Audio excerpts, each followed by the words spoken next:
Hello everyone, welcome to Major HS Kelsey's Balno Academy. Myself Gagan Yadav, your GS faculty, and once again एक और class लेकर आए हैं current affairs की, और ये क्लास होगी करंट अफेयर्स फॉर मई 2026। और जो मई के करंट अफेयर्स हैं, we will be covering current affairs of May in 2 classes, part 1 and part 2। तो ये आज पार्ट 1 होने वाला है। क्या क्या होगा इसमें डिफेंस के करंट अफेयर्स हैं, आपके प्लेसेस एंड न्यूज है, फॉर एग्जांपल ज्योग्राफिकल कोई लोकेशन है, कोई वोल्केनो है उसका है। उसके बाद कोई पोर्टल है, इकोनॉमिक गवर्नमेंट स्कीम्स है, कोई पोर्टल लॉन्च हुआ है उसके बारे में है। तो स्टार्ट करते हैं। तो सबसे पहले है there are few appointments in the May, और क्या क्या है एक बार नजर डालेंगे सब पर। सबसे पहले तो है चीफ ऑफ डिफेंस स्टाफ। क्या है? चीफ ऑफ डिफेंस स्टाफ है, कौन है? Lieutenant general NS Raja Subramani. ये न्यू सीडीएस अपॉइंटी है। उसके बाद chief of naval staff Indian navy है, vice admiral Krishna S Swaminathan. उसके बाद CEO UIDI क्या है? Unique identification development authority of India, यानी कि जो आपकी आधार कार्ड है, आधार कार्ड की जो अथॉरिटी होती है दैट इज UIDI, उसके CEO बने हैं सौरभ विजय। तो ये भी नोट करेंगे। उसके बाद राघव चड्ढा है वो chairman Rajya Sabha committee on petitions है। अब राज्यसभा में अलग अलग कमेटीज होती है, फॉर एग्जांपल लोकसभा में बहुत सारी कमेटीज होती हैं, राज्यसभा में बहुत सारी कमेटीज होती हैं। तो जो कमेटी ऑन पिटीशन है राज्यसभा की, उसके चेयरमैन बने हैं राघव चड्ढा। क्लियर है? उसके बाद प्रसून जोशी हैं, वो चेयरमैन बने हैं प्रसार भारती के। ये 4 अपॉइंटमेंट आपको याद रखने हैं। क्लियर है? चलिए आगे की तरफ चलते हैं, नेक्स्ट स्लाइड की तरफ। और नेक्स्ट स्लाइड है हमारी रेलवे जोन्स के ऊपर। देखिए करंट और डायनेमिक कैसे पढ़ेंगे। सबसे पहला क्वेश्चन है कि एक नया क्या बनाया गया है? एक नया रेलवे जोन बनाया गया है। एक नया रेलवे जोन बनाया गया है। क्या नाम है उस जोन का? South coast railway zone. क्या है? साउथ कोस्ट रेलवे जोन, जिसका हेडक्वार्टर क्या होगा? विशाखापट्टनम आंध्र प्रदेश हेडक्वार्टर होगा। क्लियर है? तो इसका मतलब टोटल जोन्स आज इंडिया में कितने हो चुके हैं रेलवे जोन्स के? 19 जोन हो चुके हैं। उससे पहले कितने जोन थे? 18 जोन थे रेलवेज के। और कभी भी क्वेश्चन आ जाता है और उसका हेडक्वार्टर आपसे पूछ लेता है। क्लियर है? तो सबसे पहले देख लेंगे एक बार। ये ईस्टर्न रेलवे है, कोलकाता के अंदर है। For example this is your east side है, दिस इज कोलकाता के अंदर है। वेस्टर्न है ये मुंबई के अंदर है इसका। उसके बाद नॉर्दर्न रेलवे ये न्यू दिल्ली के अंदर है। उसके बाद सदर्न रेलवे है, चेन्नई के अंदर है हेडक्वार्टर। सेंट्रल रेलवे यानी कि Mumbai Churchgate western railway zones का भी हेडक्वार्टर है, और आपका सेंट्रल रेलवे का भी हेडक्वार्टर है। उसके बाद आता है ईस्ट सेंट्रल। क्या है? ईस्ट सेंट्रल आता है। ईस्ट सेंट्रल का कहां पर है? ईस्ट सेंट्रल आपका हाजीपुर के अंदर है। उसके बाद ईस्ट कोस्ट भुवनेश्वर के अंदर है। क्या है? ईस्ट कोस्ट भुवनेश्वर के अंदर है। तो ईस्ट वेस्ट साउथ ध्यान रखें। सबसे पहले तो क्या है? ईस्ट का कोलकाता के अंदर है, वेस्ट का मुंबई चर्च गेट है, नॉर्थ का न्यू दिल्ली है, और साउथ का चेन्नई है। क्लियर है? उसके बाद एक सेंट्रल रेलवे। सेंट्रल रेलवे कहां पर है? मुंबई के अंदर है हमारा। उसके बाद ईस्ट सेंट्रल है। ईस्ट सेंट्रल कहां है? हाजीपुर के अंदर है। ऐसे ही वेस्ट सेंट्रल है। वेस्ट सेंट्रल कहां है? जबलपुर के अंदर है। ऐसे ही साउथ सेंट्रल है। साउथ सेंट्रल कहां है? सिकंदराबाद यानी हैदराबाद के पास है। उसके बाद आता है आपका नॉर्थ सेंट्रल। एक नॉर्थ सेंट्रल भी होगा, दैट इज इन प्रयागराज। तो कितने हो गए? 1 2 3 4 5 6 7 8 8 तो ऐसे ही याद हो गए। क्लियर है? उसके बाद कोस्ट रेलवे आते हैं, जैसे कि हमारा एक ईस्ट कोस्ट रेलवे है। समझ आई बात? तो ईस्ट कोस्ट रेलवे यानी यहां भुवनेश्वर के पास है हमारा। क्लियर है? ऐसे ही एक नॉर्थ फ्रंटियर है। नॉर्थ फ्रंटियर है ये गुवाहाटी की तरफ है हमारा, इधर साइड गुवाहाटी की इधर है। और ऐसे ही साउथ वेस्टर्न रेलवे बेंगलोर है, बिलासपुर के अंदर साउथ ईस्टर्न है। कोलकाता मेट्रो रेलवे कोलकाता के अंदर है। साउथ कोस्ट रेलवे तो ध्यान रखना विशाखापट्टनम के अंदर है। और नॉर्थ वेस्टर्न रेलवे जयपुर के अंदर है। तो कितने हो गए हैं आज के टाइम में? 19 रेलवे जोन्स हैं। और जो नया बना है मई के अंदर that is south coast railway zone. क्या बना है? साउथ कोस्ट रेलवे जोन बना है आंध्र प्रदेश के अंदर। To boost connectivity and efficiency through reorganisation under railway act 1989, it will include the exciting Guntakal, Guntur, Vijayawada, divisions which were earlier part of the south central के अंदर हुआ करते थे। पहले कहां थे? साउथ सेंट्रल यानी सिकंदराबाद वाला जो हेडक्वार्टर था उसके अंदर आया करते थे। अब इनका एक नया जोन बना दिया गया। तो टोटल जोन कितने हो गए? We have 19 railway zone right now. कितने जोन है? 19 रेलवे जोन है। चलिए नेक्स्ट स्लाइड की तरफ चलते हैं। And our next slide is India first paperless judiciary state. बिल्कुल, तो सिक्किम क्या है? सिक्किम जो है हमारा स्टेट वो क्या बना है? सबसे पहला स्टेट है जहां पर एक पेपरलेस जुडिशरी स्टेट घोषित किया गया है सिक्किम को। क्लियर है? तो where is Sikkim? This is your India, और इंडिया के ऊपर ये है हमारा Sikkim. And what is the capital of Sikkim? Gangtok है। क्या है? गैंगटॉक है। The announcement was made as a national conclave in Gangtok by chief justice of India. जो सूर्यकांत हमारे सीजीआई हैं, चीफ जस्टिस ऑफ इंडिया, उन्होंने अनाउंसमेंट करी है कि Sikkim is the paperless judiciary state. Clear है? सिक्किम के बारे में थोड़ा सा देख लेते हैं। जब इनिशियली इंडिया बना 1947 के बाद, जब इंडिपेंडेंस हुई, उसके बाद हमने कॉन्स्टिट्यूशन बनाना स्टार्ट करा। और जब कॉन्स्टिट्यूशन बनाना स्टार्ट करा तो कॉन्स्टिट्यूशन बनके कब तैयार हुआ? सर 26 नवंबर 1949 में। तो कॉन्स्टिट्यूशन तैयार जब हुआ तो हमने अपने स्टेट्स को दो पार्ट्स में डिवाइड किया, part A, part B, part C और पार्ट डी। लेकिन जो आज आप स्टेट्स देखते हैं, यूनियन टेरिटरी और स्टेट्स, ये कब आए? Sir state reorganisation act, state reorganisation act आया, उसके बाद आ गए। उसके बाद भी जब ये स्टेट्स बने तब भी सिक्किम इंडिया का पार्ट नहीं था। तो इंडिया का पार्ट सिक्किम कब बना? सर इंडिया का पार्ट बना सिक्किम 36 अमेंडमेंट एक्ट 1979, यानी 16 मई 1975 को सिक्किम इंडिया का पार्ट बनता है। और संशोधन का नाम क्या था? Sir 36 constitutional amendment act. 36 constitutional amendment act कर हमने जो शेड्यूल 1 है कॉन्स्टिट्यूशन का, उसमें सिक्किम को ऐड किया एज अ स्टेट। क्लियर है? उससे पहले क्या हुआ था? 1975 में रेफरेंडम हुआ था, इन हिस्ट्री के referendum held in April 1975। Voters रफली 97 of those vote voted choose to abolish the monarchy and join India. यानी कि रेफरेंडम हुआ था ज्वाइन करने से पहले, और वहां की मोनार्की को हटाने के लिए रेफरेंडम किया गया, और उन्होंने चूज किया कि हमें इंडिया में ज्वाइन हो रहा है और मोनार्की को अबॉलिश करना है। उसके बाद रेफरेंडम के बाद इंडिया के अंदर इसको इंडक्ट किया गया by the 36th constitutional amendment act 1975 के अंदर। क्लियर है? तो ध्यान रखेंगे। दूसरी बात, एक और अभी रिसेंटली न्यूज थी कि 100% लिटरेसी, 100% लिटरेट स्टेट बना है सिक्किम। तो ध्यान रखेंगे, which state has been awarded 100% literacy rate, that is our Sikkim also. Clear है? तो ध्यान रखेंगे दोनों न्यूज को अबाउट द सिक्किम। सिक्किम की ज्योग्राफिकल लोकेशन आपने देख ली, उसकी हिस्ट्री देख ली, इंडिया में कब पार्ट बना है, उसकी पॉलिटी देख लिया आपने। क्लियर है? चलिए, और सिक्किम से, हमारे यहां सिक्किम से एक रिवर निकलती है। क्या निकलती है सर? एक रिवर निकलती है सिक्किम से। क्या नाम है उस सिक्किम की रिवर का? बताइए। सिक्किम के बारे में पढ़ रहे हैं तो पूरा पढ़िए। सिक्किम की एक रिवर है बड़ी famous, that is Teesta river. क्या है? टीस्टा रिवर। और टीस्टा रिवर आती है कहां से? जेमू ग्लेशियर से आती है सर। कहां से आती है? जेमू ग्लेशियर से टीस्टा निकलती है फ्रॉम द सिक्किम। और टीस्टा कहां पर जाकर मिलती है? सर एक रिवर है, एक रिवर है जो कुछ इस तरीके से फ्लो करती है, दैट इज ब्रह्मपुत्रा। क्या है? ब्रह्मपुत्रा है, जिसको तिब्बत के अंदर क्या बोलते हैं? यार्लुंग सांगपो। क्या बोलते हैं? यार्लुंग सांगपो। तो उस ब्रह्मपुत्रा की ट्राइब्यूटरी है टीस्टा। क्या है? उस ब्रह्मपुत्रा की ट्राइब्यूटरी है टीस्टा रिवर। वही ब्रह्मपुत्रा जो बांग्लादेश में जाकर क्या कहलाती है? सर जमुना कहलाती है। क्या कहलाती है? जमुना। और यहां से आकर गंगा पद्मा कहलाती है। और दोनों आकर जब एक और रिवर मेघना मिलती है तो इन सबको मेघना बोलते हैं। और जाकर कहां ड्रेन होती हैं? बे ऑफ बंगाल में। और उसके कोस्ट पर बनाती हैं सुंदरबन डेल्टास बनाती हैं। क्या बनाती हैं? सुंदरबन डेल्टा। तो बहुत सारी चीजें पढ़ ली आपने। सिक्किम सबसे पहले है कहां? सर सिक्किम की लोकेशन ये रही। उससे लगने वाले स्टेट्स कौन से हैं? इधर नेपाल लगता है, इधर भूटान लगता है, ऊपर क्या लगता है? चाइना की बाउंड्री शेयर होती है। और स्टेट बस एक ही लगता है, एक स्टेट लगता है, विच इज हमारा वेस्ट बंगाल।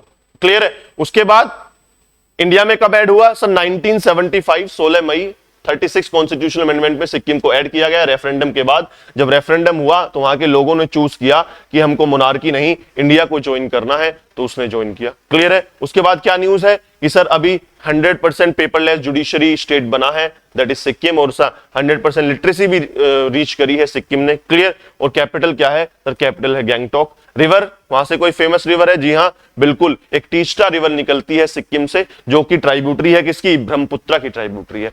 और 3 माउंटेन पासेस पढ़ते हैं हम सिक्किम में, लिख लीजिए mountain passes in Sikkim, Naku, Nathu, Jelep.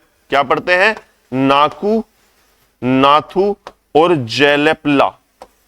नाकू, Nathu और जेलेपला, ये तीन हमारी क्या है? ये माउंटेन पासेस हैं, माउंटेन पासेस हैं इन दी सिक्किम स्टेट, क्लियर है।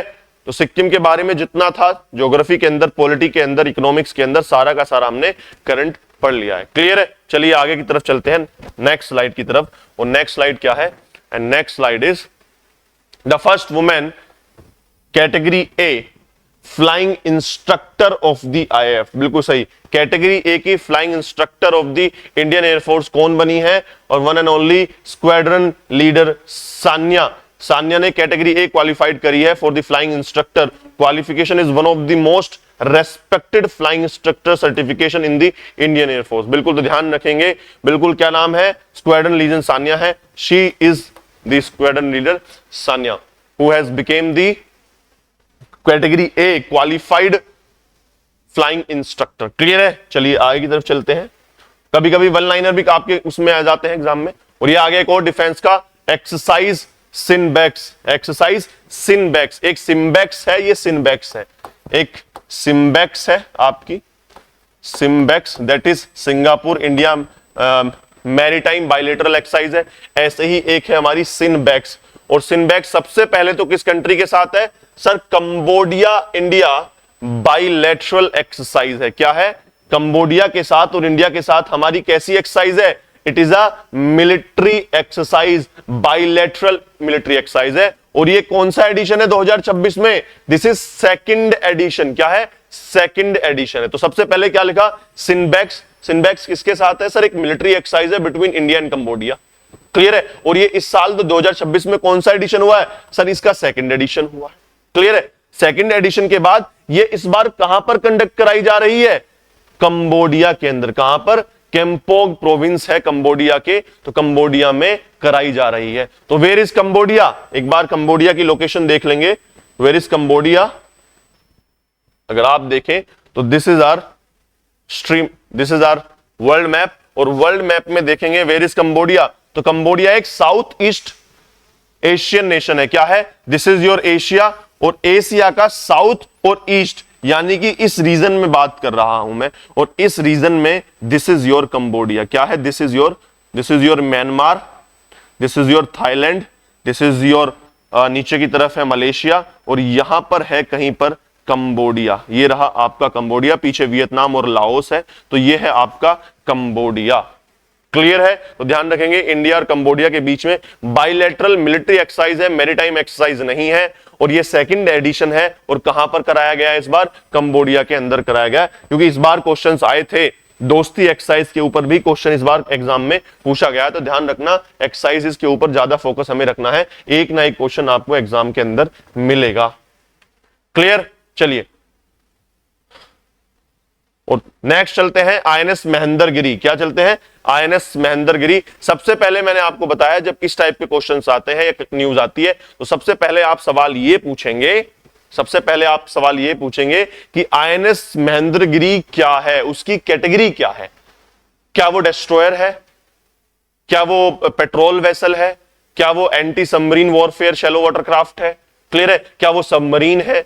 क्या वो एयरक्राफ्ट कैरियर है? किस तरीके का है इंडियन नेवल शिप? आईएनएस मतलब इंडियन नेवल शिप महेंद्रगिरी। तो सबसे पहले क्या है? It is a stealth frigate है। क्या है? स्टेल्थ फ्रिगेट है सर, जो आपके एयरक्राफ्ट कैरियर्स के साथ चलते हैं, उसको असिस्ट करते हैं, क्लियर है। तो स्टेल्थ फ्रिगेट से ये प्रोजेक्ट 17A के तहत बना हुआ है, क्लियर है। दूसरा, इंडक्ट कहां पर, और दूसरा क्वेश्चन है कि बनाया किसने है, तो कौन बनाने वाला है sir? Mazagaon dock ship builders limited MDSL Mumbai ने बनाया है। इसको हाईलाइट करके लिखिए, क्वेश्चन पूछा जा सकता है। तो आईएनएस महेंद्रगिरी सबसे पहले तो क्या है sir? It is a stealth frigate है, कोई सबमरीन नहीं है, कोई पेट्रोल वेसल नहीं है, कोई एयरक्राफ्ट कैरियर नहीं है, कोई जेट नहीं है। समझ आई बात? तो क्या है सर ये?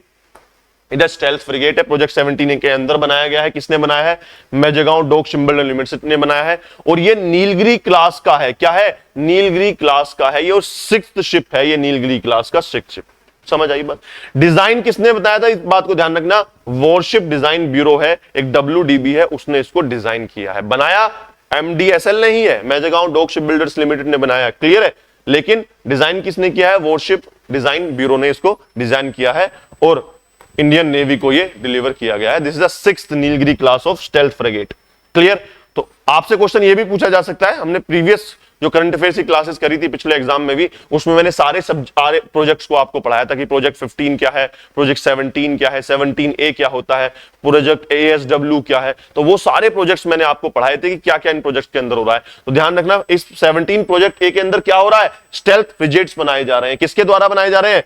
MDSL के द्वारा स्टेल्थ फ्रिगेट्स बनाए जा रहे हैं नीलगिरी क्लास के, प्रोजेक्ट 17A के अंदर, क्लियर है। चलिए नेक्स्ट स्लाइड की तरफ चलते हैं और दोबारा आता है हमारा हार्ले पासपोर्ट इंडेक्स 2026। बिल्कुल बात है, बिल्कुल हाईलाइट करके नोट कर लिख लीजिए, बड़ा ही इंपॉर्टेंट है ये। इंडिया की रैंकिंग क्या है?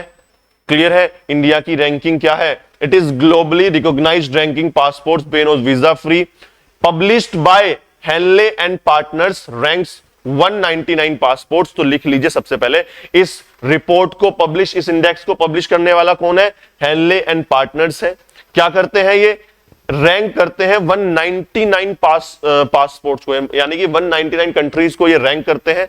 उसमें की 227 destinations using data from the international air transport association, IATA। मतलब कि जहां जहां आप डेस्टिनेशंस हैं, मैक्सिमम जहां लोग जाते हैं वो 227 डेस्टिनेशंस है। और उसकी बात करते हैं कहां वीजा फ्री लोकेशंस हैं, कितना स्ट्रॉन्ग है, कितनी इजीली आपको फॉर एग्जाम्पल इमिग्रेशन हो जाता है, वीजा मिलने में कोई आसानी, कोई दिक्कत तो नहीं है, कितनी इजीली आपको कंट्री को वीजा मिल पा रहा है। तो वो पासपोर्ट कितना स्ट्रॉन्ग है उसकी रैंकिंग हार्ले पासपोर्ट इंडेक्स में बनाई जाती है। फॉर एग्जाम्पल मान के चलो इंडिया की रैंक कितनी है? इंडिया की रैंक है 78th रैंक है इस इंडेक्स के हिसाब से। क्या है? 78th रैंक है आउट ऑफ 199। यानी कि ये कह रहे हैं कि इंडिया के पास 56 वीजा फ्री डेस्टिनेशंस हैं। यानी कि वीजा का मतलब होता है जब आप एक कंट्री से दूसरी कंट्री में जाते हैं तो वहां के लिए आपको एक परमिशन लगती है। क्या लगती है? परमिशन लगती है, अप्रूवल लगता है, उसको वीजा बोलते हैं। क्या बोलते हैं? उसको वीजा बोलते हैं। तो जब आप जाते हैं तो वीजा फ्री का मतलब है, जब फॉर एग्जांपल आप किसी कंट्री में गए, फॉर एग्जांपल आप दुबई में जाते हैं, तो दुबई में क्या है? वीजा फ्री डेस्टिनेशन है, या वीजा ऑन अराइवल है, या तो वहां जाकर ले लीजिए, या वीजा फ्री डेस्टिनेशन है, क्लियर है। तो वो टाइम पीरियड होता है कि इतने टाइम के लिए आ रहे हैं, तो you don't have to take the visa, और it's a visa free destination है। तो इंडिया के पास 56 होने के बाद 78th पोजीशन पर इंडिया है। और सबसे फर्स्ट कौन है? सिंगापुर ने इसको रैंक को टॉप किया है, और 192 वीजा फ्री डेस्टिनेशंस है सिंगापुर के पास। तो हार्ले पासपोर्ट इंडेक्स 2026 के अंदर इंडिया की रैंक क्या है? 78th क्या है? फर्स्ट नंबर पर कौन है सर? सिंगापुर है। इंडिया के पास कितनी वीजा फ्री डेस्टिनेशंस है? 56 वीजा फ्री डेस्टिनेशंस है। इसको पब्लिश कौन करता है? हार्ले एंड पार्टनर्स इसको पब्लिश करते हैं, क्लियर है। चलिए आगे की तरफ चलते हैं, नेक्स्ट स्लाइड की तरफ। और नेक्स्ट स्लाइड है हमारी आयुष अनुदान पोर्टल। क्या है? आयुष अनुदान पोर्टल। डालिए हेडिंग जल्दी से। This is launch of Ayush Anudan portal by Shri P Jadhav ji हैं, honourable minister of state independent charge, ministry of Ayush. ये आपके सामने लिखा हुआ है, ये आपके जो मिनिस्टर ऑफ स्टेट है, क्या है ये? MOS है। किसके? मिनिस्ट्री ऑफ आयुष के, मिनिस्ट्री ऑफ आयुष। ये कैबिनेट मिनिस्ट्री नहीं है, बट एक ministry of state independent charge है इसके पास। तो ये मिनिस्टर है, इन्होंने लॉन्च किया है आयुष अनुदान पोर्टल को। तो मिनिस्ट्री ऑफ आयुष से लेना देना होगा, क्या होगा? Launched by ministry of AYUSH. और है क्या? The portal has been created to streamline the complete funding life cycle from proposal submission and document verification to approval and real time monitoring.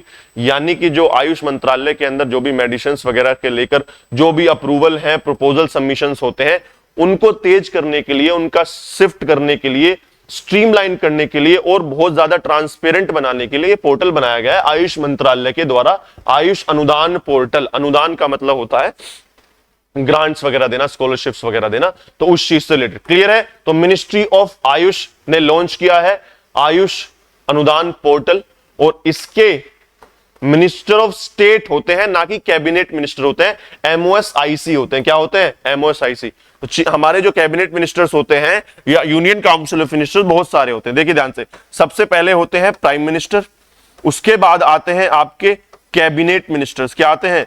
Cabinet ministers आते हैं। उसके बाद आते हैं आपके MOSIC, मिनिस्टर ऑफ स्टेट होते हैं लेकिन इंडिपेंडेंट चार्ज होते हैं। और उसके बाद आते हैं मिनिस्टर ऑफ स्टेट, सिर्फ मिनिस्टर ऑफ स्टेट, और इन सभी को मिलाकर बोला जाता है यूनियन काउंसिल ऑफ मिनिस्टर्स, यानी कि यूकॉम। क्या बोला जाता है? Union council of ministers. तो जो सबसे पास होगा प्राइम मिनिस्टर के पास, उसी के पास सबसे ज्यादा पावर्स होंगी, यानी की मिनिस्ट्रीज उसी के पास होंगी। तो जैसे जैसे आप न्यूक्लियस से दूर चलते चले जाएंगे, की मिनिस्ट्रीज आपके यहां से चाहती चली जाएंगी। क्लियर है? चलें आगे। तो आयुष अनुदान पोर्टल ध्यान रखना, मिनिस्ट्री ध्यान रखना, क्योंकि सबसे ज्यादा क्वेश्चन इस बार मिनिस्ट्री के ऊपर पूछे गए थे कि ये स्कीम किस मिनिस्ट्री के अंदर आती है, ये डिपार्टमेंट किस मिनिस्ट्री के अंदर आता है। पोर्टल्स पूछ लेगा किस मिनिस्ट्री ने लॉन्च किया है, किस चीज से रिलेटेड है। क्लियर? चलिए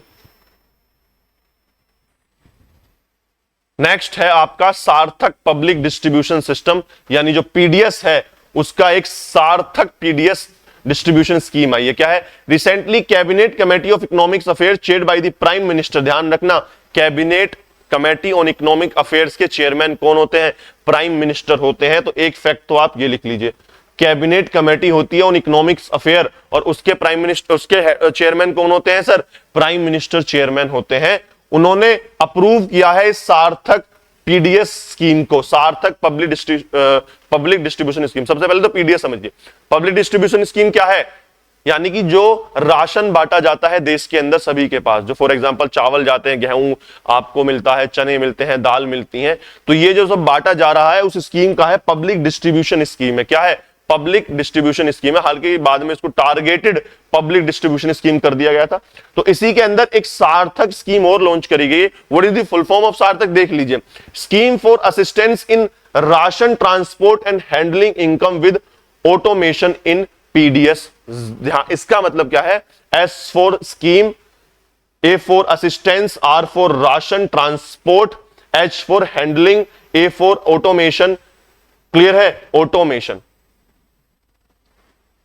अब मेरी बात ध्यान से सुनना, इसका मतलब क्या है? जो पब्लिक डिस्ट्रीब्यूशन स्कीम में जो राशन बांटा जाता है उसके ट्रांसपोर्ट के लिए एक अलग से स्कीम बनाई गई है। क्या बनाई गई? उसके ट्रांसपोर्ट के लिए, ration transport and handling income. क्या मतलब है? इसका जो ऑनगोइंग 2 अम्ब्रेला स्कीम्स है उसके अंदर है ये। और ध्यान रखना, ये कब तक चलेगा? ये it will run until March 2031 तक चलेगा। ये मार्च 2031 तक ये स्कीम चलेगी। और इसके अंदर क्या है? जो हमारी इंट्रा स्टेट मूवमेंट होता है राशन का, उसको बेहतर बनाने के लिए फूड ग्रेन्स का जो FPA डीलर्स है उनके मार्जिन अंडर NF से एक स्कीम चलती है, scheme for modernisation and reforms through technology in public distribution, यानी कि स्मार्ट PDS चलती है। तो इन दो स्कीम्स को इंटीग्रेट करेगा ये हमारा सार्थक PDS सिस्टम, यानी कि जो राशन ट्रांसपोर्ट होता है उसके फैसिलिटेशन के लिए, उसकी सुविधा के लिए स्कीम लॉन्च करी गई, ताकि बिल्कुल तेजी से और बहुत ट्रांसपेरेंसी के साथ फूड ग्रेन्स लोगों के पास तक पहुंच सके और उनका एक एक चीज का हिसाब हो सके। क्लियर है? तो मार्च 2031 तक लागू रहेगी ये। क्लियर? और लॉन्च किसने किया है? Cabinet committee on economics affair chaired by the prime minister. Clear? चलिए नेक्स्ट देखते हैं। और नेक्स्ट है आपका एक न्यू एवरग्रीन ट्री स्पीसीज मिली है। This is Humboldtia Nariyana.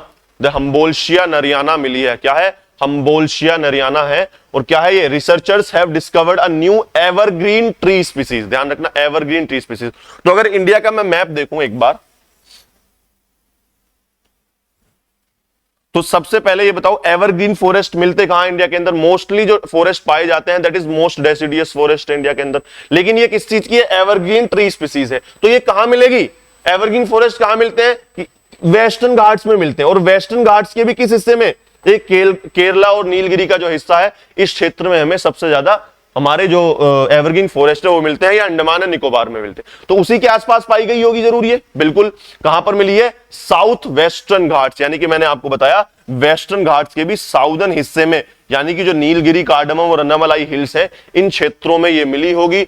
इन केरला, ये देखिए केरला के अंदर, and officially named as Humboldtia nariana. Humboldtia Haryana यहां पर मिली है। क्लियर है, एक बार देख ले। This species identify in the riparian forest of the Shendurney wildlife sanctuary. Shendurney wildlife sanctuary लिख लीजिए इसको। शेंद्रुनी वाइल्ड लाइफ सेंचुरी कहां पर होगी? केरला के अंदर होगी। कहां पर होगी? केरला के अंदर होगी। It is a medium sized evergreen tree that grows 5 to 8 metres in the height.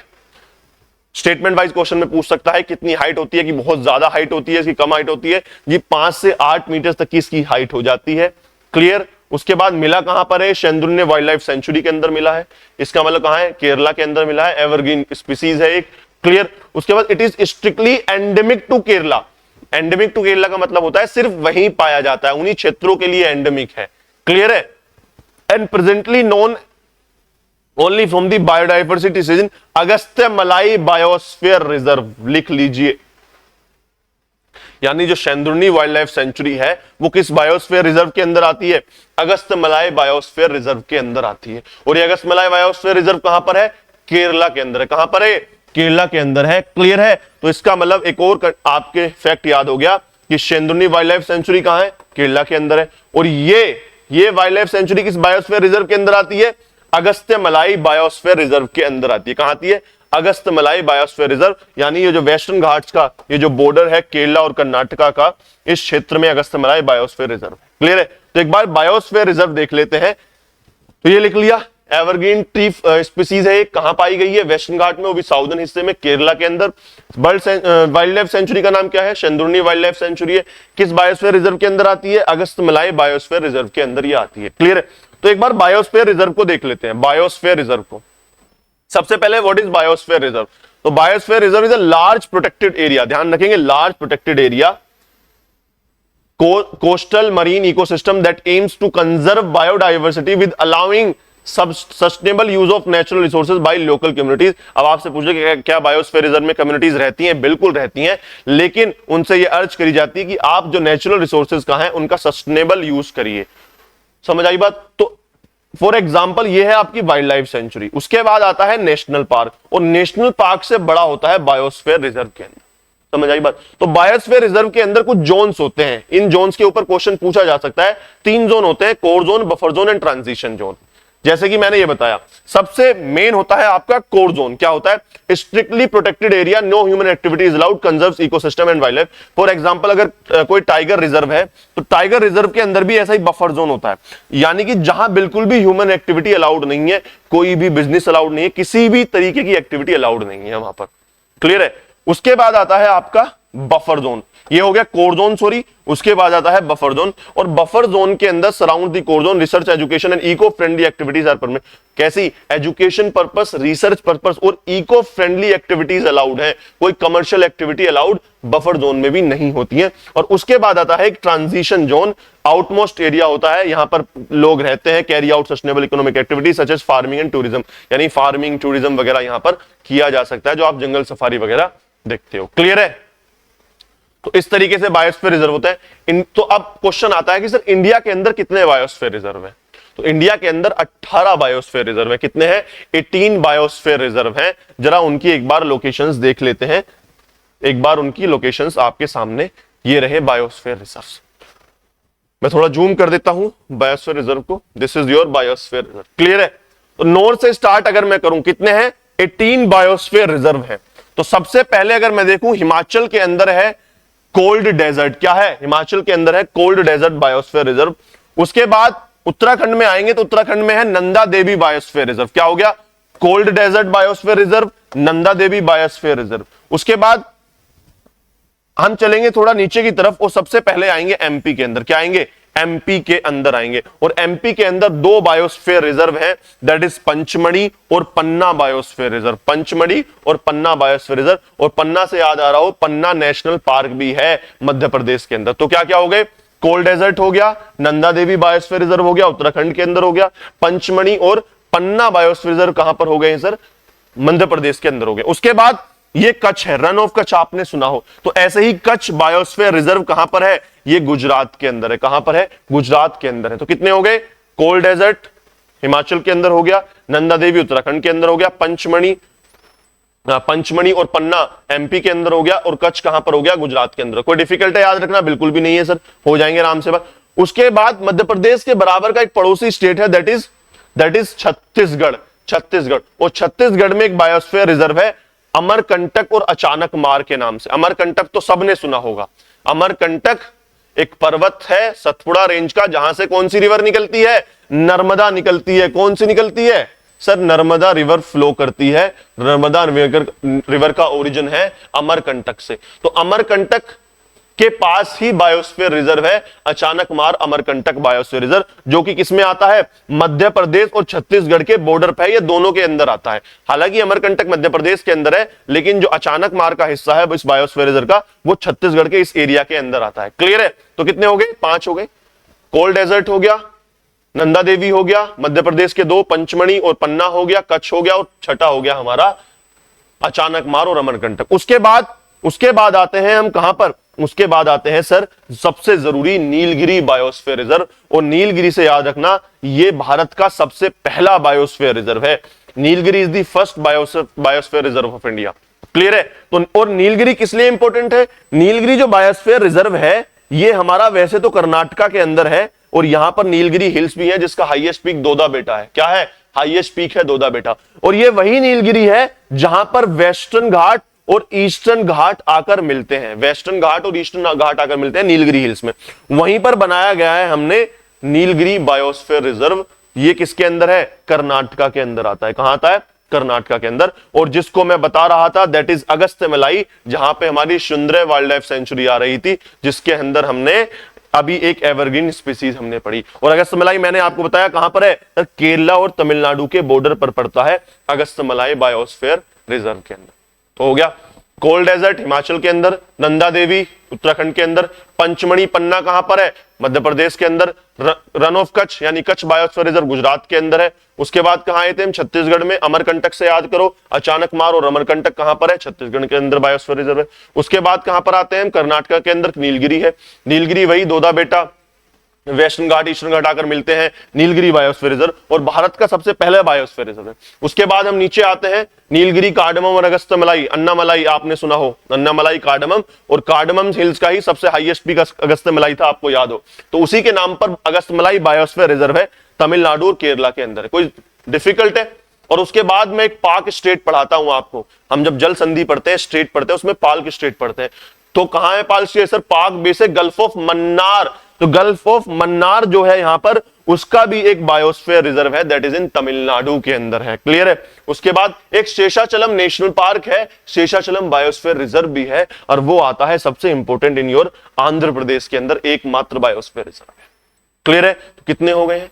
दोबारा से गिरिए। कोल्ड डेजर्ट हो गया, नंदा देवी हो गया, पंचमढ़ी हो गया, पन्ना हो गया, कच्छ हो गया। उसके बाद छत्तीसगढ़ में अमरकंटक से अचानक मार हो गया, कर्नाटका में नीलगिरी हो गया, अगस्त्यमलाई, शिंद्रे और न्यू एवरग्रीन जो हमारे करंट अफेयर्स के साथ है, शिंद्रे वाइल्ड लाइफ सेंचुरी जो अगस्त्यमलाई के अंदर है। उसके बाद पाक स्टेट गल्फ ऑफ मन्नार है। उसके बाद आंध्र प्रदेश में एक मात्र है, दैट इज शेषाचलम। और उसके बाद सीधा चलते हैं उड़ीसा के अंदर, और उड़ीसा में ध्यान रखना एक बड़ा फेमस है, दैट इज सिमलीपाल। क्या है? Similipal biosphere reserve. Similipal biosphere reserve, और इस पर भी एक ऐसा ही स्टार बना लेना, बताऊंगा मैं स्टार क्यों बन रहे हैं। उसके बाद सुंदरबन डेल्टास किसने नहीं पढ़ा? अभी पढ़ाई मैंने, जब टीस्टा रिवर और ब्रह्मपुत्रा रिवर आपने पढ़ाई, सिक्किम को मैंने पढ़ाया, तो मैंने बताया कि जब ब्रह्मपुत्रा गंगा यहां मिलकर क्या बनाती हैं? पूरे में सुंदरबन डेल्टा, दुनिया का सबसे बड़ा डेल्टा बनाती हैं। और यहीं पर मैंग्रोव्स हो रहे थे, तो दुनिया का सबसे बड़ा मैंग्रोव फॉरेस्ट भी कहां हो रहा था? यहीं पे होता है मैंग्रोव फॉरेस्ट भी, और वहां पर बनता है आपका ये सारे में, दिस इज योर बांग्लादेश, और बांग्लादेश के इस पूरे कोस्ट पर बनता है योर सुंदरबन डेल्टा, और यही है Sundarbans biosphere reserve, Sundarbans biosphere reserve. और उसके बाद मेघालय में जब हम जाएंगे तो बहुत सारे नेशनल पार्क पड़ते हैं, और मेघालय के अंदर एक माउंटेन रेंजेस भी पड़ते हैं, दैट इज गारो खासी जैंतिया, गारो खासी जैंतिया। तो ये उसी के अंदर एक नोक्रेक बायोस्फीयर रिजर्व है, और नोक्रेक नेशनल पार्क भी है। याद रहेगा, नोक्रेक नेशनल पार्क है। कितने हो गए सर? सर बहुत सारे हो गए। कितने हो गए? कोल्ड डेजर्ट हो गया, नंदा देवी हो गया है, उसके बाद मध्य प्रदेश में पंचमढ़ी पन्ना हो गया है, उसके बाद गुजरात में कच्छ हो गया है, उसके बाद अमरकंटक अचानक मार हो गया है, उसके बाद नीलगिरी है, अगस्त्यमलाई हो गया तमिलनाडु में, फिर गल्फ ऑफ मन्नार पड़ा, फिर शेषाचलम पड़ा। सर 10 तो यही हो गए। उसके बाद हमने उड़ीसा में सिमलीपाल पढ़ा, और सुंदरबंस पढ़ा, और नोक्रेक पढ़ा। 13 हो गए सर। कितने हो गए?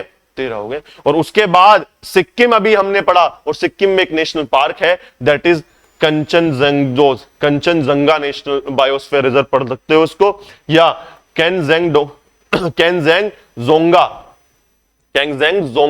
बायोस्फीयर रिजर्व पढ़ सकते हो। तो कंचनजंगा पढ़ लेना इसको, तो और अच्छी बात है।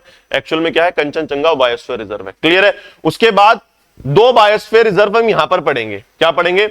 एक तो है मानस और डिब्रू साइखोवा। मानस नेशनल पार्क भी है और डिब्रू साइखोवा भी नेशनल पार्क है, और वो दोनों ही बायोस्फीयर रिजर्व है, तो इसलिए आसान है आपका।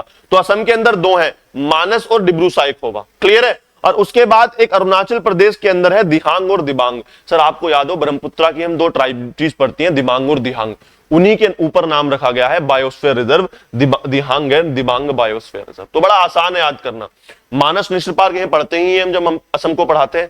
डिब्रू साइखोवा और दिहांग और दिबांग ये मैं ब्रह्मपुत्रा की ट्राइब्यूटरीज पढ़ाता हूं आपको, लेफ्ट बैंक ट्राइब्यूटरीज, तो वहां से याद रहेगा। उसके बाद नोक्रेक आपने याद कर लिया, सुंदरबंस आपको याद रहता ही है, सिमलीपाल याद करना है, शेषाचलम फिर भी पढ़ाते हैं जब डैम पढ़ाता हूं मैं, नागार्जुन सागर डैम पढ़ाता हूं या शेषाचलम नेशनल पार्क पढ़ाता हूं। गल्फ ऑफ मन्नार स्ट्रेट में याद हो जाता है, अगस्तमलाई जब वेस्टर्न घाट पढ़ते हैं, नीलगिरी है, उसके बाद पंचमढ़ी पन्ना है, कच्छ है, कोल डेजर्ट है, नंदा देवी है। कितना दिक्कत है। और अंडमान एंड निकोबार का पढ़ने में दिक्कत है क्या? ग्रेट निकोबार बायोस्फीयर रिजर्व कितने हो गए सर? टोटल हो गए हैं 18 बायोस्फीयर रिजर्व। कितने हो गए? 18 बायोस्फीयर रिजर्व। और एक चीज नोट और करके लिखना, ये जो बायोस्फीयर रिजर्व है इसमें से कुछ बायोस्फीयर रिजर्व ऐसे हैं जो यूनेस्को से रिकॉग्नाइज्ड हैं। क्या है? यूनेस्को से रिकॉग्नाइज्ड हैं। तो 18 तो टोटल बायोस्फीयर रिजर्व है इंडिया के अंदर, और उन बायोस्फीयर रिजर्व के अंदर जो 13 है वो यूनेस्को रिकॉग्नाइज्ड है। अब कौन कौन से रिकॉग्नाइज्ड है 13, ये देखेंगे हम जल्दी से। सबसे पहला है कोल्ड डेजर्ट, इसके ऊपर स्टार नहीं बनाए, यानी कि जो जो स्टार वाले हैं सारे वो रिकॉग्नाइज्ड हैं, इस पर नहीं है, बना लीजिए। तो कोल्ड डेजर्ट है, ये है रिकॉग्नाइज्ड। उसके बाद आता है नंदा देवी, ये दोनों ही रिकॉग्नाइज्ड है यूनेस्को के। तो कितने हो गए? 2 हो गए। उसके बाद 2 ये है पंचमढ़ी और पन्ना, 1 2 3 और 4, पंचमढ़ी पन्ना ये भी यूनेस्को रिकॉग्नाइज्ड है। उसके बाद आता है अचानक मार और अमरकंटक 5th नंबर पर, जो कि छत्तीसगढ़ मध्य प्रदेश के अंदर है। ऐसे ही फिर आता है भारत का सबसे पहला biosphere reserve, that is Nilgiri biosphere reserve. Clear है। उसके बाद अभी हमने सिंधुलिया वाइल्ड लाइफ सेंचुरी पढ़ा जो केरला और तमिलनाडु के बॉर्डर पर है, that is Agasthyamalai biosphere reserve, ये है आपकी यूनेस्को हेरिटेज। कितने हो गए सर? 7 हो गए। ऐसे ही जो गल्फ ऑफ मन्नार है ये भी रिकॉग्नाइज्ड है, ये हो गए हमारे 8। और ग्रेट निकोबार जो हमने पढ़ा ये भी यूनेस्को है, 9 हो गए हैं। क्लियर है। और एक जो हमारी ये सिमलीपाल है ये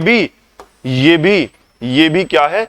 ये भी रिकॉग्नाइज्ड है। और उसके बाद आता है सुंदरबंस है, नोक्रेक है और कंचनजंगा है, यानी कि 11 12 और 13, ये टोटल मिलाकर हो गए हैं 13 बायोस्फीयर रिजर्व, जो कि रिकॉग्नाइज्ड है। किससे रिकॉग्नाइज्ड है? किससे सर? यूनेस्को के रिकॉग्नाइज्ड। कौन कौन से हैं सर? एक तो कौन कौन नहीं है ये बताइए आप मुझे, कौन कौन नहीं है सर? एक तो कच्छ नहीं है, समझ आई बात? एक शेषाचलम नहीं है। क्लियर है। और क्या नहीं है? मानस डिब्रू साइखोवा नहीं है। कितने हो गए? 3। और एक आपका ये नहीं है, क्या बोलते हैं इसको? दिबांग और दिहांग नहीं है। टोटल 18 है। और नहीं कितने होंगे? 5 नहीं होंगे। कौन कौन से? बस वो याद रख लीजिए। एक तो गुजरात नहीं है। क्लियर है। और एक क्या नहीं है? एक आपका शेषाचलम नहीं है, 2 हो गए हैं। एक आपका क्या नहीं है? एक आपका ये नहीं है, 3। और मानस और डिब्रू साइखोवा 4 और 5 नहीं है, यानी कि जो 5 है वो नहीं, असम वाला नहीं है, डिब्रू साइखोवा वाला नहीं है, असम के 2 हैं। उसके बाद शेषाचलम नहीं है और आपका रन ऑफ कच्छ नहीं है, कच्छ वाला बायोस्फीयर रिजर्व नहीं है। तो ये हो गए हैं आपके 18 बायोस्फीयर रिजर्व, जिनमें की 13 बायोस्फीयर यूनेस्को हेरिटेज है। इस तरीके से ही रटना है आपको। बार बार करंट अफेयर्स परेशान करेंगे। 50-50 वाइल्ड लाइफ सेंचुरी रोज हर बार न्यूज में आती है। हर मंथ के अंदर कम से कम 50 वाइल्ड लाइफ सेंचुरी न्यूज में रहती हैं, और हर वाइल्ड लाइफ सेंचुरी किसी बायोस्फीयर रिजर्व या नेशनल पार्क के अंदर आती है। तो कैसे याद करना है? कम से कम कहीं ना कहीं से शुरुआत करनी पड़ेगी आपको बायोस्फीयर रिजर्व करने के लिए। और नेशनल पार्क भी सर, इतने सारे नेशनल पार्क है, आपको याद करने ही करने पड़ेंगे, इसका कोई उपाय है ही नहीं।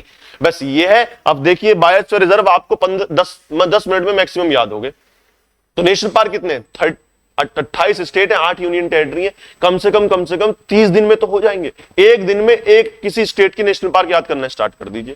बायोस्फीयर मैंने याद दिला दिया, और नेशनल पार्क और बायोस्फीयर रिजर्व हो गए, फिर कितनी आसानी है वाइल्ड लाइफ सेंचुरीज को याद करना। कोई भी न्यूज में आएगी बस लिख लेना ये तो उस नेशनल पार्क के अंदर है, बहुत आसानी से याद हो जाएगा। स्टेट याद हो जाएगा, रिवर्स में पढ़ाता हूं किस कौन सी रिवर कहां से जाती है, तो उससे आपको रिवर भी याद हो जाएगी कहीं ना कहीं। क्लियर है? चलिए नेक्स्ट की तरफ चलते हैं बहुत जल्दी हम, और नेक्स्ट है हमारा पीएम वाणी। इस बारे में देख लेते हैं कि पीएम वाणी क्या है। Prime ministers wifi access network interface scheme. वाणी, वाणी क्या है? W for wifi, A for access, N for network interface, I for interface, और पीएम वाणी स्कीम है। किस चीज से रिलेटेड है देख लीजिए। डिपार्टमेंट ऑफ टेलीकम्युनिकेशन, सबसे पहले तो देखो इंट्रोड्यूस किसने करी है? डिपार्टमेंट ऑफ टेलीकम्युनिकेशन ने इंट्रोड्यूस करी थी। और जो डिपार्टमेंट ऑफ टेलीकम्युनिकेशन होता है ये मिनिस्ट्री ऑफ इंफॉर्मेशन के अंदर नहीं आता, ये मिनिस्ट्री ऑफ कम्युनिकेशन के अंदर आता है, गवर्नमेंट ऑफ इंडिया के अंदर, ध्यान रखना। तो डिपार्टमेंट ऑफ टेलीकम्युनिकेशन किसके अंदर है? मिनिस्ट्री ऑफ कम्युनिकेशन के अंदर है। बहुत सारे इस बार के क्वेश्चंस पूछे गए थे कि ये स्कीम किस मिनिस्ट्री के अंदर आता है, डिपार्टमेंट किस मिनिस्ट्री के अंदर है, बहुत सारे क्वेश्चन इस बार पूछे गए थे। क्लियर है? तो क्या किस चीज से रिलेटेड है? तो introduce a series of user friendly reforms under the prime minister वाणी स्कीम। क्या है इसके अंदर? Was launched by Department of Communication 2020 में लॉन्च करी गई थी। It aims to enhance proliferation of public Wi-Fi hotspots to create robust digital communication infrastructure in the country, especially in the rural areas। यानी कि इंटरनेट के connection से related है कि proliferation of public wifi hotspots, यानी जो public wifi है उनके प्रोलिफरेशन यानी बढ़ावा देने के लिए, उनका स्प्रेड करने के लिए, specially in the rural areas, उस कम्युनिकेशन को, डिजिटल इंफ्रास्ट्रक्चर को बढ़ाने के लिए ये पीएम वाणी स्कीम लॉन्च करी गई थी 2020 में। क्लियर है? इस बार क्या गया है उसमें कुछ यूजर फ्रेंडली सीरीज के रिफॉर्म्स करे गए हैं पीएम वाणी के अंदर, तो ये न्यूज में थी, तो ध्यान रखना। कब लॉन्च हुई थी सर? आपको हो गया 2020 में। किसने लॉन्च करी थी? डिपार्टमेंट ऑफ टेलीकम्युनिकेशन ने। किस मिनिस्ट्री के अंदर आता है? मिनिस्ट्री ऑफ कम्युनिकेशन के अंदर आता है। फुल फॉर्म क्या है sir? Pradhan Mantri wifi access network interface scheme, wifi access network interface scheme, that is PM वाणी। क्लियर है? आगे चले, चलिए नेक्स्ट स्लाइड की तरफ चलते हैं। नेक्स्ट स्लाइड, और एक और प्लेस इन न्यूज था, दैट इज फिजी। डाल लीजिए हेडिंग जल्दी से, फिजी। तो सबसे पहले तो देखेंगे ये फिजी है कहां, ये फिजी है कहां। पहले मैं आपको थोड़ी सी एक ब्रॉडर लोकेशन इसकी दिखा देता हूं वर्ल्ड मैप के अंदर कि फिजी आपका है कहां। देखिए मेरी बात ध्यान से सुनिए, ये रहा आपका प्यारा भारत, और जब प्यारे भारत के ईस्ट में जाएंगे तो कुछ इस तरीके का पैसिफिक ओशियन आएगा। क्या आएगा? पैसिफिक ओशियन आएगा। और पैसिफिक ओशियन में जो ये आपका ऑस्ट्रेलिया है, ये ऑस्ट्रेलिया है। ऑस्ट्रेलिया के इधर साइड देखेंगे आप ईस्ट में तो कुछ ये आपको बहुत सारे ग्रुप ऑफ आइलैंड्स मिलेंगे। समझ आई बात? ये ग्रुप ऑफ आइलैंड्स मिलेंगे, और यहीं पर है आपका फिजी आइलैंड। क्या है? यहीं पर है आपका फिजी आइलैंड। तो आपसे अगर क्वेश्चन पूछे कि सर ये बताइए कि ये किस ओशन के अंदर आता है फिजी, तो आप इंडियन ओशन तो नहीं बता दोगे? जी नहीं। आप अटलांटिक ओशन तो नहीं बता दोगे? जी नहीं। तो क्या बताओगे? कहां पर है ये? फिजी है सर पैसिफिक ओशन के अंदर है, ओशियानिया से लेफ्ट राइट साइड है, यानी कि कहां पर है? ईस्ट ऑस्ट्रेलिया की तरफ है आपकी। और यहीं से इंटरनेशनल डेट लाइन भी क्रॉस होती है, यानी इसके ऊपर से नहीं, इसके आसपास से, यानी कि इसके ईस्ट साइड से इंटरनेशनल डेट लाइन भी निकलती है। क्लियर है? समझ आई बात? तो कहां पर है? ये रहा फिजी। अब देख लेते हैं अ सरप्राइज अनाउंसमेंट न्यूज में क्यों था कि बाय द क्वेड। अब पहले तो देखेंगे क्वेड क्या है, बाद में देखेंगे इसको। To build a model port, यानी कि मॉडल पोर्ट बनाने की बात करिए। जो क्वेड ग्रुप है, क्वेड ग्रुप में कौन कौन है अभी देखेंगे हम। जापान है, इंडिया है, ऑस्ट्रेलिया और यूएसए के अंदर है। कब बना ये देखेंगे अभी।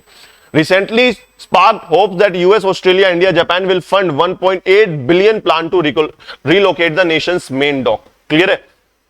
तो फिजी के अंदर एक पोर्ट बनाने की बात करी थी, एक अनाउंसमेंट हुआ था क्वेड के द्वारा, तो इसलिए फिजी न्यूज में था। तो देख लेते हैं फिजी के बारे में। It is a country located in the south Pacific ocean, ये भी मैंने आपको बताया।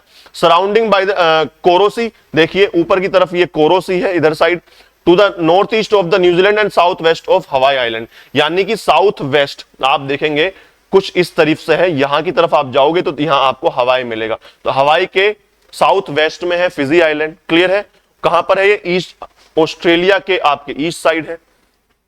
दूसरी बात, पैसिफिक ओशन के अंदर है, ऑलमोस्ट ये एक आइलैंड का नेशन है। क्या नेशन है? आइलैंड का नेशन है। यहां पर मैंने आपको बताता हूं क्या पढ़ते हैं हम, रिंग ऑफ फायर पढ़ते हैं। क्या पढ़ते हैं? रिंग ऑफ फायर है। तो यहां टेक्टोनिक प्लेट्स का कन्वर्जन होता है। पैसिफिक प्लेट और आपकी इधर साइड से इंडो ऑस्ट्रेलियन प्लेट और फिलीपाइंस प्लेट क्या हो रही है? कन्वर्ज हो रही हैं, तो बहुत सारे आइलैंड्स बनते हैं। उन्हीं 300 आइलैंड्स का एक ग्रुप है, that is Fiji island. Capital का है सुवा, इसकी कैपिटल है, ध्यान रखना, सुवा इसकी कैपिटल है। उसके बाद Fiji has one of the most developed economies in the Pacific, relying heavily on it's tourism and sugar industries. तो फिजी की जो इंडस्ट्री है वो किस पर डिपेंड करती है इकोनॉमी उसकी? सर, टूरिज्म पर और शुगर इंडस्ट्री। तो फिजी की शुगर इंडस्ट्री बहुत फेमस है, इस बात को ध्यान रखेंगे। Fiji became independent in 1970 after nearly a century British colony, यानी फिजी पहले 1970 से पहले ब्रिटिश कॉलोनी थी, 1970 के बाद इंडिपेंडेंट नेशन बना, दैट इज फिजी। क्लियर है? तो याद हो गया, where is Fiji? Sir, Pacific ocean के अंदर है, साउथ पैसिफिक ओशन के अंदर है, ऑस्ट्रेलिया के ईस्ट कोस्ट की तरफ पड़ता है, यानी कि रिंग ऑफ फायर का पार्ट है, ग्रुप ऑफ आइलैंड से बहुत ज्यादा। ओशियनिक जो हमारी आपकी पैसिफिक प्लेट है, इधर इंडो ऑस्ट्रेलियन प्लेट और आपका फिलीपाइन प्लेट, इनके जंक्शन पर बन रहे हैं बहुत सारे ग्रुप ऑफ आइलैंड्स। क्लियर है? इन्हीं को पोलिनेशिया ग्रुप ऑफ आइलैंड्स बोलते हैं, पोलिनेशियन नेशंस बोलते हैं। अब क्वाड की बात हो रही, तो सबसे पहले क्वाड देख लेते हैं। क्वाड क्या? तो क्वाड क्या है? क्वाड मतलब चार ग्रुप्स का एक, चार नेशंस का एक ग्रुप है, that is one is India, Japan, Australia and your USA. Australia and USA, चार नेशंस ने बनाया the quad. Officially the quadrilateral security dialogue. क्या है? क्वाड्रिलेटरल सिक्योरिटी डायलॉग, ये पूरा नाम है। Is not a formal alliance, ये कोई फॉर्मल अलायंस नहीं है। It is an informal strategic forum comprising 4 maritime democracies, that is India, Japan और आपका ऑस्ट्रेलिया और यूएसए। प्राइमरी ऑब्जेक्टिव क्या है? जो कोविड के टाइम पर हमने देखा 2020 में, 2017 के बाद इसका जन्म हुआ था दोबारा की तरफ। हालांकि 2007 से ये बात चली थी कि बनाएंगे ऐसा, फिर 2017 में इसको रिजुविनेट किया गया वापस में, 2020 में दोबारा से बैठक हुई, 2020 में दोबारा से इसका रिबिल्ड हुआ, रिबर्थ हुआ, चर्चा हुई, एक्सरसाइज करनी स्टार्ट करी, मीटिंग्स कॉन्फ्रेंस ज्वाइन करनी स्टार्ट करी। तो प्राइमरी ऑब्जेक्टिव क्या था? मैरीटाइम सिक्योरिटी है, एड्रेसिंग क्लाइमेट चेंज है, और आपका कॉम्बैटिंग कोविड-19 पेंडेमिक, जो आपको मैंने बताया 2020 में रिजुविनेट हुआ था, ये 17 के बाद बात शुरू हो गई थी। The quad is also seen as the attempt to counter the growing might of China. हालांकि ऐसा क्वाड के मेंबर्स ने कभी नहीं कहा है कि we are countering the China और something as the what they have said, it is for the maritime security, addressing the climate change and the कोविड-19 लाइक पेंडेमिक्स इन सिचुएशंस को संभालना। क्लियर है? तो ये देखो 2020 में trilateral India, US, Japan Malabar naval exercise, जो मैंने आपको बताया मालाबार एक्सरसाइज होती है, वो एक्सपेंड करी गई थी और उसमें ऑस्ट्रेलिया को इंक्लूड किया गया था। Marking the first official grouping of the Quad since its resurgence in 2017। मैंने आपको बताया 2017 में इसका रिसर्जेंस दोबारा से हुआ था, और उसके बाद ये पहली बार फर्स्ट ऑफिशियल ग्रुपिंग थी क्वाड मेंबर्स की, जहां पर मालाबार नेवल एक्सरसाइज के साथ यूएस, जापान, इंडिया और ऑस्ट्रेलिया को भी इंक्लूड किया था। उसके बाद 2021 में the quad leaders met virtually and later release the joint statement title the spirit of the quad. 2021 में दोबारा से चारों मिले और बैठ के बातें करी। क्लियर है? तो क्वाड याद रहेगा कब बना, क्या ऑब्जेक्टिव है, कौन कौन नेशंस है, क्या ये एक डिफेंस ग्रुपिंग है? जी नहीं, ये डिफेंस ग्रुप नहीं है। कैसा ग्रुप है? For the maritime security, climate change को रोकने के लिए और कोविड-19 पेंडेमिक जैसी सिचुएशंस को हैंडल करने के लिए है। ऑफिशियली ये कोई ऐसी बात नहीं कहते हैं, it is for counter the growing might of China.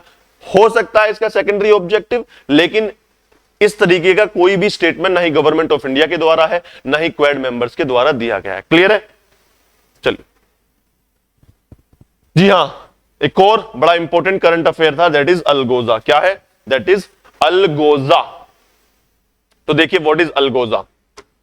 तो अलगोजा रिसेंटली एक राजस्थानी सेलिब्रेटेड फोक आर्टिस्ट हैं, दैट इज तागाराम भील है, तागाराम भील जी हैं, उनको पद्म श्री दिया गया है इन आर्ट। और किस चीज के लिए दिया गया है?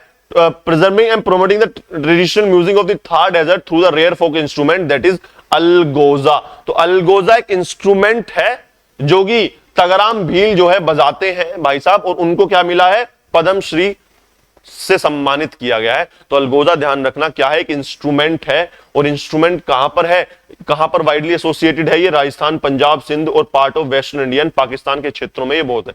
किस तरीके से दिखता है? इसमें 2 फ्लूट होती है कुछ इस तरीके से, ये बंधी रहती है, तो ये एक साथ इनको ब्लो कर बजाते हैं, दैट इज अलगोजा। 2 फ्लूट्स होती हैं। क्या लिखा हुआ है इसमें? It names comes from the idea of 2 flutes because it is played using 2 wooden pipes simultaneously. अभी बताया मैंने, एक साथ एक साथ बजाई जाती हैं, दोनों बांसुरी सी फ्लूट्स होती हैं इसके अंदर, क्लियर है। उसके बाद it is one of the India's oldest surviving folk wind instruments है, क्लियर है। फोक बड़ा पुराना है ये अलगोजा, तो ध्यान रखेंगे अलगोजा क्या है, एक म्यूजिकल इंस्ट्रूमेंट है, एक फोक इंस्ट्रूमेंट है।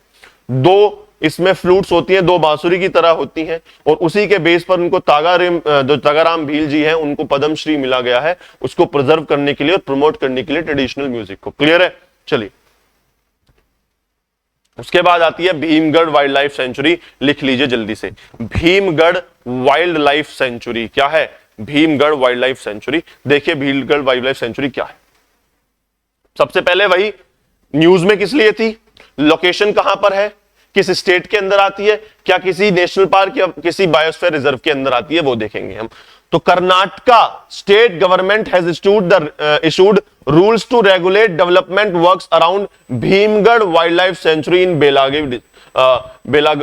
बेलगावी डिस्ट्रिक्ट।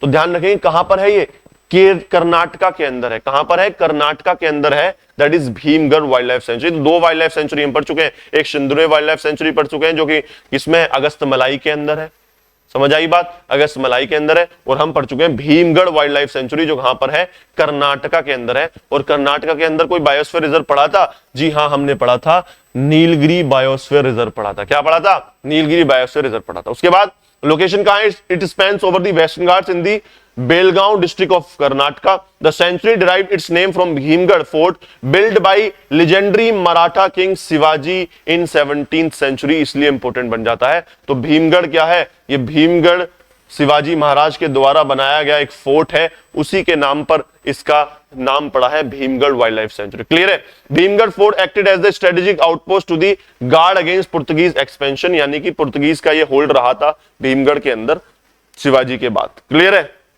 चलिए ध्यान रखेंगे Bhimgarh wildlife century news में किस लिए थी, जो कर्नाटका गवर्नमेंट है वहां से जो डेवलपमेंट वर्क्स हो रहे हैं उनको रेगुलेट करने के लिए नोटिस निकाले हैं, क्लियर है, कुछ रूल्स इशू किए हैं। और किस स्टेट के अंदर है, कर्नाटका के अंदर है, क्लियर है। उसके बाद आज का लास्ट टॉपिक, आज की लास्ट करंट अफेयर्स है, दैट इज जस्टिस रिटायर है, पीपी नावलेकर कमेटी है, पीपी नावलेकर कमेटी है। तो ये क्वेश्चन आ सकता है, जो पीपी नावलेकर कमेटी है यानी कि प्रकाश प्रभाकर नावलेकर कमेटी है, ये किस चीज के ऊपर बनाई गई है, गठित करी गई है।